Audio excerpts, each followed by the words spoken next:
Hi, and welcome to this installment of Frank and Mary on Nantucket. If you haven't seen this show before, my name is Art Bergeron. I'm an attorney. I do nothing but elder law. I come to the island a lot now and do presentations at the Senior Center. These shows, though, are not about elder law. They're really about the people and the programs that you need to know about as a citizen here in Nantucket. Both the programs that exist and the programs that you'd like to see exist in the future. One of those major programs and things is Sherburne Commons, which many of you have known about since its inception as a nonprofit, and then it switched to a for-profit, and then it switched back to a nonprofit.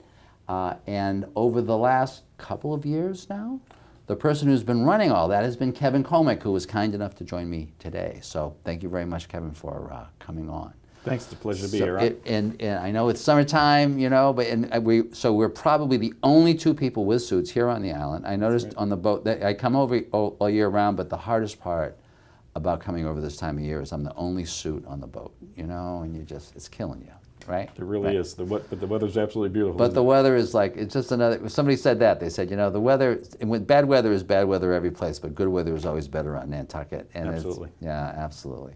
So Kevin, before we talk about Sherburne Commons, can you just talk about a little bit about who you are and how you got here, what you did before this, and all Sure. of that? All right. Well, thanks. Thank you.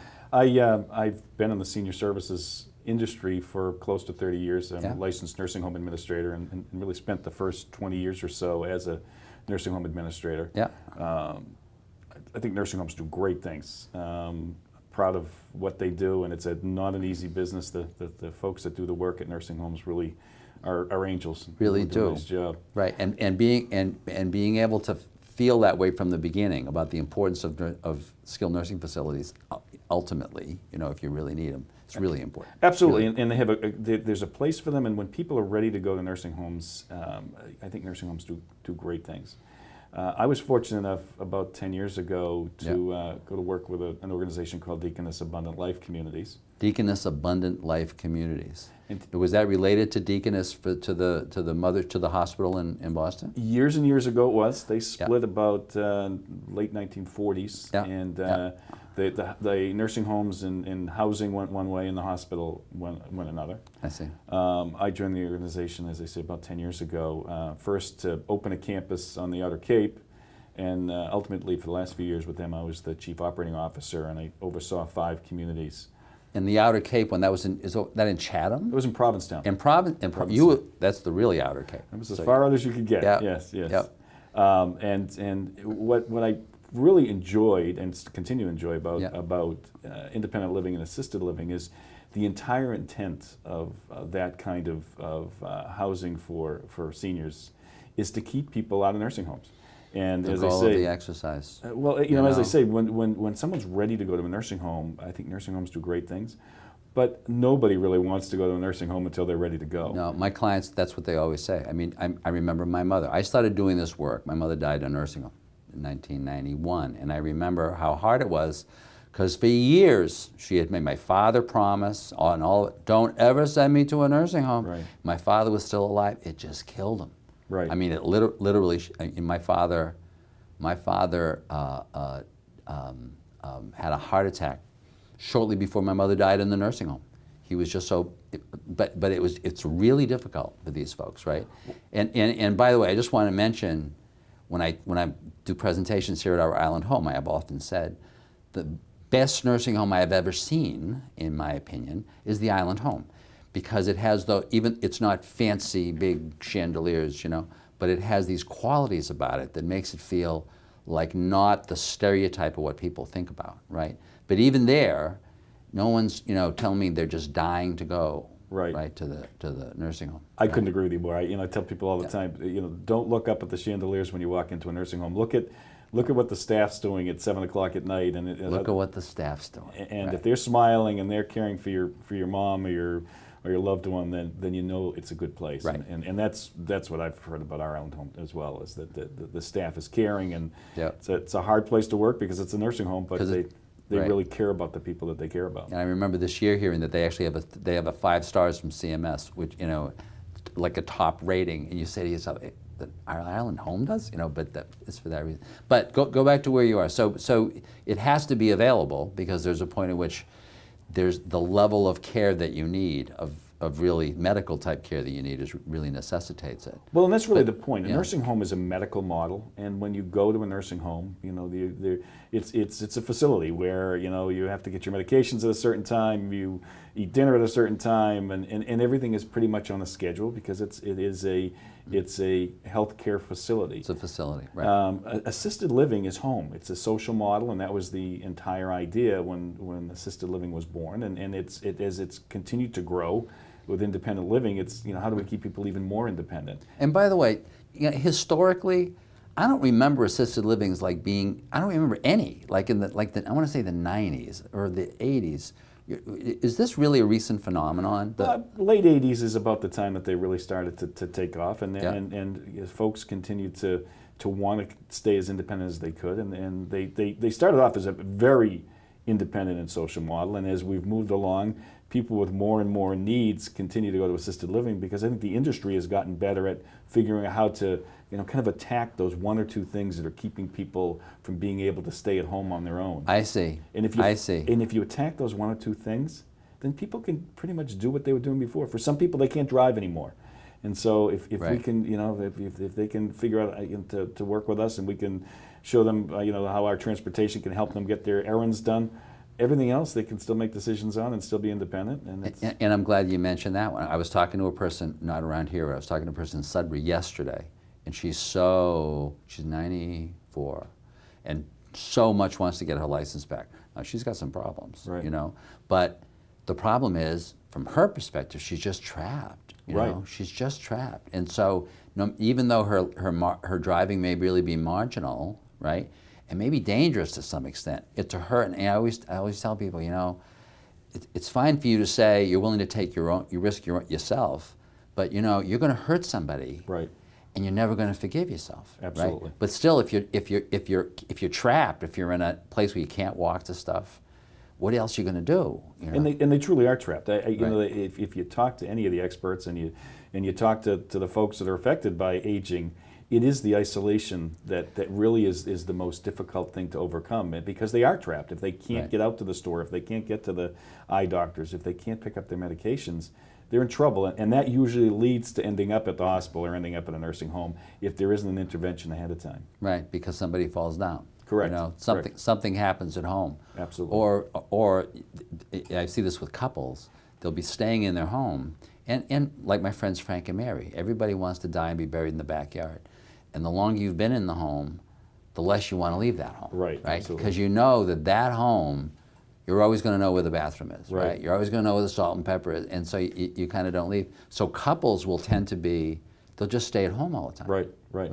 Well, you close the blinds and right. You bring up a good point. And I think that's one of the reasons why in our industry, in the assisted living, independent living industry, people have been encouraged to move at an earlier date. Because it gives them time to put down roots, and then it's home. And then it's home already. It isn't an emergency. That's an interesting point. If you wait until you need an institution, then you're going someplace and it's not home. I had a gentleman who was relatively young. He was in his late 50s, an attorney, who said to me, "I want to move where I can put roots down. So as I age, I'm home." So you're home, and you know all the players, and the. So now tell me about Sherburne Commons. You've been there for a while. Mm-hmm. Once again, I just had that kind of very brief history. When I first started coming here, so this was maybe 8 or 9 years ago, and I knew your predecessor, who was a local guy, right, who had just been here for a long time, right? Yes. And he talked to me about some of the history, right? But so from your perspective, coming in, kind of where was it, where is it? Sure. And then, we've talked a little bit beforehand about you're giving me a sense from your own perspective, kind of a unique perspective. Where's it going, and what's its role in the community, both today and 5 years from now, 10 years from now? Sure, good question. Yeah. When I actually met our board president, David Worth, about 5 years ago, when the current board had just taken over Sherburne Commons and was trying to figure out, how can we make this a going concern, not just in the short term, but how can we make it a going concern for 30 years, 40 years, 50 years? Yeah. And he met me because we had done something very similar out in Provincetown, where we had offered an ownership model and was able to get more equity into the community so that it was never in financial trouble again. And that's truly was their first kind of focus. Make sure we're taking care of the folks that are there, but very quickly after that, how do we make sure that we can continue to do that financially and stay in business? Right. So about 5 years ago, as they formed, the first thing they did was how to put a financial structure in place. The momentum started then. David formed a board of 6 people who, when I first met each of them, they all said to me, we want this to be here for the long haul. We want to be able to step down from the board someday and say, 20 years from now, 30 years from now. And people, well, not necessarily that they did it. But that's not a bad thing, that people stepped up. You want to feel like... Sure, and I think they're very proud of that fact. Yeah. But I think even more important... It's a nonprofit, so it's a legacy thing. It's not a, they're not pocketing anything here. Absolutely, right? absolutely. And even more importantly to them, they wanted to make sure that it was here for the next generation of folks that came to Nantucket. And I think that we are at that point now. It feels good to be stable. We actually refinanced the community back at the beginning of the year. At the beginning of this year? With the local bank, and have very little debt on the community now, thanks to some good operations that started 4 or 5 years ago and continue now. We stay relatively full. We have 2 open apartments today, which is about as many as we run now. So for a second, describe to folks what's there, because I think one of the themes of today is to get every single person who lives here and has driven by it to actually go in. Sure. To actually go in. And I think your point is well taken about you may want to move in before you really need some of the services that are there. But one of the things I always tell my folks is you find your assisted living while you're still at home, right? So that if there's an emergency, it's all set. So that you're not in the situation where you're going to the hospital, and the hospital, because of the nature of their pay structure, at the moment you're there, they're trying to figure out how to get you out. Absolutely. So there's a tremendous pressure there. And if you're there because you had some problems, you fell, something happened, or maybe there's no one at home, right? Home may not be an option to discharge you. Right. What are they going to think of? Nursing home. That's where they, and if you can give them at that point an alternative. Oh no, I've been to Sherburne Commons, I like it. Everything is be good there. Then that can be an option. You're absolutely right, and I think as an attorney, I'm sure you've spoken to people your entire professional career about making sure that your documents are in place and about this. And well, about I this was going to say that should be just one of the boxes that gets checked off. Where would we move to? If there were trouble for the next step, or even before this. You're saying before that, and I'm saying, and that's really good planning. But I'm just saying, from a lawyer's perspective, I want to know if there's trouble. Right. You figured it out. You're not going to the place you don't want to go. Right. Unless you really have to go. Absolutely right. correct. Right. One of the things that we've done, and it's been a necessity for a lot of organizations on Nantucket. There isn't a critical mass of any population, no matter what your business is. Right. And so, when the community opened up, it was a traditional assisted living. However, there isn't necessarily... When it originally opened. Correct. There isn't necessarily enough traditional assisted living type folks. And one of the things I think that the board was very thoughtful about was, so how do we kind of widen the group of people that would be interested in coming to Sherburne Commons? And before you talk about that, I distracted myself, right? I'm bad about that. That's okay. Right? So what's there? Tell me, there's that, people would drive by or look down the driveway. Sure. Right? And you see some individual structures, and you see a large structure. Sure. So what is that? So that's exactly where I was going. So we have 20 independent living cottages.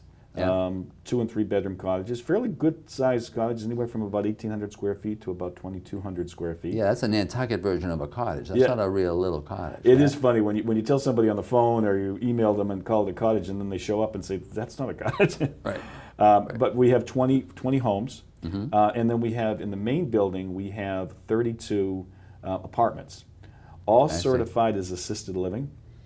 However, the homes as well as the apartments. The apartments are the only ones that are certified for assisted living. I see. However, one of the things... And by certified, that's licensed by the state, by the Executive Office of something. Executive Office of Elder Affairs. Of Elder Affairs. Of who we just had our survey and did quite well, which was great. So we got our kind of good housekeeping seal of approval taken care of for the next couple of years, which was great. We were really proud of that and proud of the staff for the job they did around that. However, so anyway, so there's 32 of them. But we only have today 8 people that are considered assisted living. In the building that could house 32. Correct. One of the things, and again, as I say, I think it was very smart on the part of the board, was they said, you know, we want to get people to move in when they're still independent and keep them independent. Let's do those 1 or 2 things that'll keep them from falling down or keep them from having to get in the car and get in an accident and those kind of things. Yeah. And so we call that living with assistance. And so we have folks in their late 50s who, you know, their assistance is, you know, can you do a dinner party for us, or, you know, can you pick up some stuff at the grocery store for us, or those kind of things. I see. You know, kind of a concierge type service. As opposed to the traditional definition of assisted living, which was assisting people with the activities of daily, correct, the so-called activities of daily living. People that literally couldn't maybe eat them by themselves or couldn't walk by themselves. I see. So that's a very different kind of model. Yeah, and we probably have 20 folks that still work either part or full time, so they get in their car and go off to work in the morning. But they've already, you know, come in and started to take advantage of some of those services. And because they don't want those hassles. Well, they don't want those hassles, and as they age, it keeps them independent longer. Yeah. And it also, quite frankly, is just more economical. You know, when you get to assisted living, then there's certain levels of service that you're required to take from the EOEA. Executive Office of Elder Affairs. Correct. And so what we offer is a base level of services where you just get your dining and your housekeeping and your utilities. When I say just, there's still a lot of services, but you don't get those healthcare or assistance with daily living type services unless you need them. I see. And so and by the way, you just mentioned food. So does each of those apartment units have a kitchen? They all have a kitchen. So you can prepare your own meal if you want to. Absolutely. In fact, I would say that the folks that live in the larger ones probably half the time cook their meals. They have good-sized kitchens, and they still enjoy cooking. We also have culinary clubs and those kind of things which people take advantage of. So as well. So and so as people need services, they can kind of order off a menu, and if they don't need them, then they don't take those services as well. And so today, of those 32 apartment units that you have, how many of them have got people in them? 30. Well, that's pretty high. It is, but we were actually full through most of last year. We had a little bit of dip went down 3 or 4 over the winter and then back up again. So. And by the way, does it change in the summer? Are any of those folks who literally are living someplace else, but then they're coming for the summer and have decided while they're here they don't want to be cooking and doing all this stuff, and so they'd rather be kind of safe and be with you guys? Absolutely. We have probably 7 or 8 people that spend time in Florida or someplace else warm in the wintertime and come back this time of the year. And so for them, for example, we do more like assistants taking care of their homes in the wintertime. We are caretakers. We have one person. We make sure that the car gets started every week and that the battery's still alive. We do walkthroughs and those kind of things for her house and make sure that. So that's great. That's great. So the person can feel really safe here, but also feel really safe when they're away. Absolutely. So, and then tell me about the 20 houses. Well, because it seems to me, I remember several years ago having discussions about, so maybe those were going to be separately owned houses. But you mentioned their cottages. Are those structured are any of those owned by folks? Well, actually, a very good point. And as I say, when the board was trying to figure out how to make this a going concern for the long term, how could we do that? So we actually made the community a condominium community, and have allowed a few people to buy the cottages. So we've sold a few, and so we have an ownership model or a long-term rental model for the cottages. So if people are interested in purchasing condominium, they can purchase one of the cottages. They can buy one, or they can. When you say long-term rental, you can do like a multi-year rent, or you can. Well, basically, the way the rentals work on our community is you would sign a residency agreement, which is initially a 1-year lease, but it continues to renew every year. And as long as you want to stay there, you're welcome to stay. And I get it. And do those people entitled to or do they take advantage of any of the services that are offered in the main building? Absolutely. And again, back to the flexibility point. We for a lot of those folks that are working, they like the fact that they can call ahead and they can do takeout. So they'll come and they'll say, look, I'm not going to be out till 6:30, 7 o'clock, and what's the special on the menu tonight? Right. And they'll get order. Oh, they can take out from there. Yeah, they'll come and they'll pick up the takeout there, or we'll deliver it. Again, we'll do it. So as a older person, so do you have a bar? Is there a bar? Well, it's maybe I'm not supposed to ask that. No, absolutely, good question. We actually allow people to bring your own. It's BYOB, yes. Yeah, so it's a little bit easier. You don't have to have a liquor license, and it's also cheaper for folks to bring their own. So this is really exciting. So it's as you say, it seems like you've achieved, one of the basic goals which was to get yourself to a platform from which you really can think about the future, as opposed to thinking about how we're going to survive to tomorrow. Correct. So tell me about your sense of how the community, how you see Sherburne as part of the broader community in Nantucket, how you see it going into the future, and talk to me a little bit about money, Sure. about what kinds of costs you have, and for people who don't have those kinds of means, right? How you think that can be addressed in the future, because obviously you're rich or poor, right? We're all going to be aging and trying to figure this stuff out before we die. Right. So, great question, and I actually give me a second to be able to speak a little bit about our board as well. As as I mentioned a couple of times, I think that the entire focus was sustainability and stable community. We've achieved that, I think, and what we've started to do this year is actually grow our board a little. We've added 3 new board members, and have at the beginning of the year started our really first strategic planning. So the board has kind of gone from that necessity to be into operations and said, now we can start to think about what other things can we bring to the island, because you're absolutely right. There are folks that can't necessarily live at Sherburne Commons or don't necessarily want to live at Sherburne Commons. They still want to stay in the home that they've owned on Nantucket for a long time. And I do think the skill set and the resources that we bring to the island can be spread out to the island.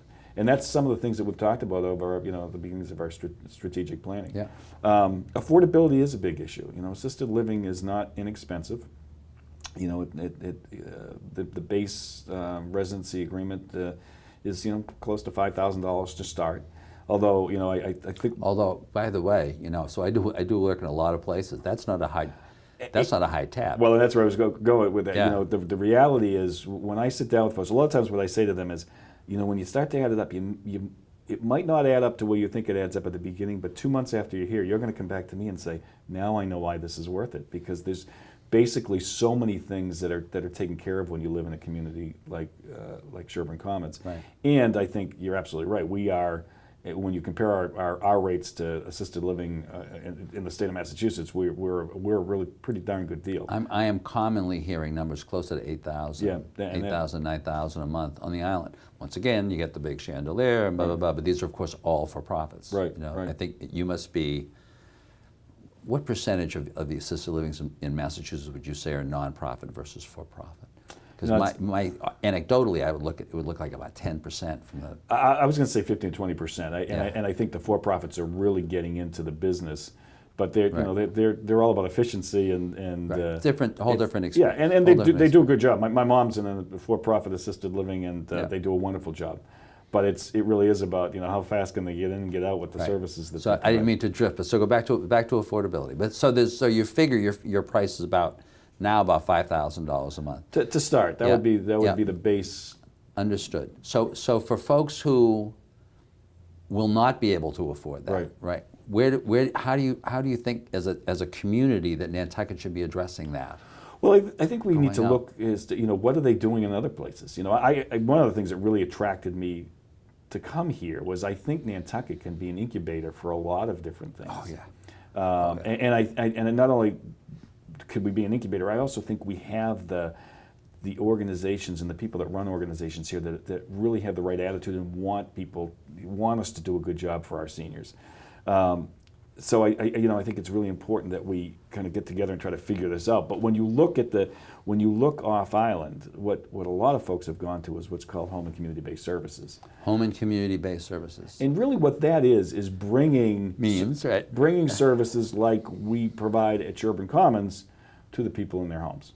And I would contend that the most important part of that process is the planning. If you wait until somebody needs X, Y, or Z, it's just too hard to say, how do I get somebody to do this, or how do I get somebody to do that? Right. It's for a lot of people, they think about it as the case manager. But I've always thought it's more of a service manager.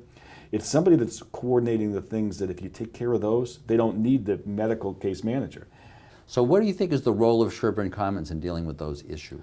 Well, I think we need to be one of the players. I do think the coordination is probably something we do as well, if not better than anybody else, because that's what we do on a micro scale. Right. So I think, and you're there all the time. So from the perspective of Sherburne Commons being a kind of a leader of that, right. It's for you. It's almost a value added, isn't it? Right, because you're otherwise going to be there. You've got staff there. You've got other things going on. Well, that's a really good point. It would help us as well, because although we're somewhat large when you look at us on Nantucket, we're not that big from a perspective of our type of organization. Right. So as I said earlier, we have 8 assisted living folks right now. So we have staffing for 8 people.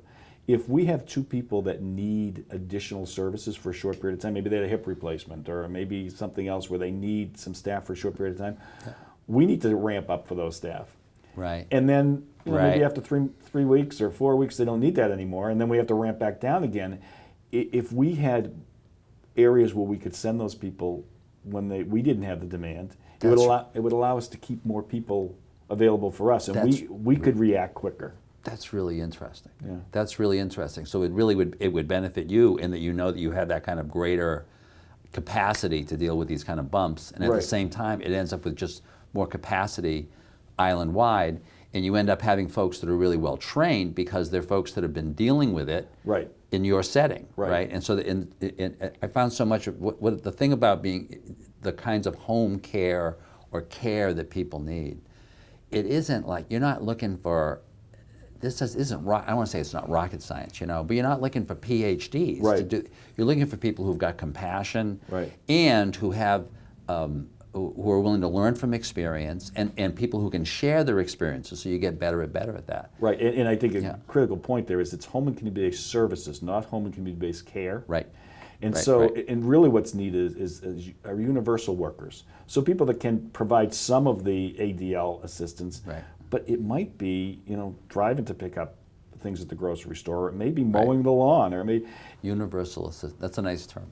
And I also think that Sherburne Commons would not necessarily be the provider of all the people or the services. And I think that's where I've gone to a lot of meetings with listened to folks, and there's a lot of people that are doing great stuff, a lot of organizations, and it's how do you make sure that when Sherburne Commons needs that, we know where to go, and how do we know when another organization needs some help with something else that we could provide, that they know to come to us. Because everybody's talking. Right. Because everybody's talking. And I think, which is the reason why, I didn't mean to cut you off, but I think which is the reason why when you get back to Nantucket as being an incubator for other places, I see that so often back on the mainland, that you've got all these overlapping services by virtue of the fact that they're not an island, and therefore it isn't as clean, so that you can really test these things here and make them work here in a way that could really be applicable in a lot of places. Well, my hope is that you find,